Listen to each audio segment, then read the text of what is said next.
अतीक अहमद के आतंक का खात्मा हो चुका है। उसकी हत्या करने वाले तीनों शूटर इस समय पुलिस के रिमांड में हैं।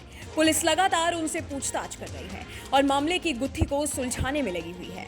ऐसे में उन तीनों शूटरों में शामिल लवलेश नाम के शूटर ने पुलिस पूछताछ के दौरान बताया कि वो अतीक से बहुत प्रभावित था। वो अतीक की गैंग में शामिल होना चाहता था, अतीक की गैंग का हिस्सा बनना चाहता था। उसने पूछताछ में बताया कि वो एक बार अतीक से मिलने प्रयागराज चकिया में गया था।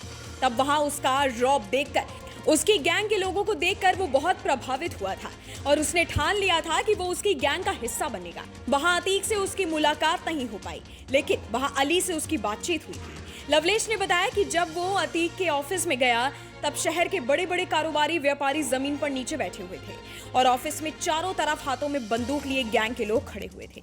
जैसा फिल्मों में दिखाते हैं, ठीक वैसा ही नजारा उसने उस समय देखा था और ये सब देखने के बाद वो बहुत प्रभावित हो गया और गैंग में शामिल होने का सोच लिया। पुलिस पूछताछ में तीनों आरोपियों ने बताया कि इन्होंने अपने मोबाइल फोन एक होटल में छिपाए हुए हैं। दरअसल इन तीनों ने प्रयागराज के एक होटल में 13 अप्रैल से डेरा जमाया हुआ था। एक एक करके तीनों मौके पर जाते थे और एक ही करके पूरे प्लान को बनाते थे। पुलिस ने आरोपियों की निशानदेही पर होटल के कमरे से 2 मोबाइल बरामद किए हैं। हालांकि इनमें सिम नहीं मौजूद थे। आपको बता दें कि इन तीनों शूटरों ने अतीक और अशरफ को गोली मारकर मौत के घाट उतार दिया है। सूत्रों का कहना है कि शूटरों से पूछताछ में ये बात सामने आई है कि दोनों भाइयों को थाने से निकाले जाने के बाद ही इसकी खबर सोशल मीडिया पर प्रसारित होने लगी थी। ये जानकारी मिलते ही तीनों होटल से निकल गए थे। उस वक्त तक किसी को ये नहीं पता था कि दोनों भाइयों को बरामदगी के लिए ले जाया जा रहा है।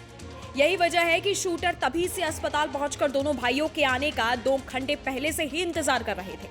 इसके बाद वो करीब 2 घंटे तक अस्पताल के आसपास मंडराते रहे। इसके बाद जैसे ही पुलिस जीप आते दिखी, वो मीडिया कर्मियों की भीड़ में शामिल हो गए। फिर अतीक अशरफ के पहुंचते ही गोलियां बरसाकर उन्हें ढेर कर दिया। अभी भी पुलिस पूछताछ के बाद कई खुलासे होने बाकी हैं।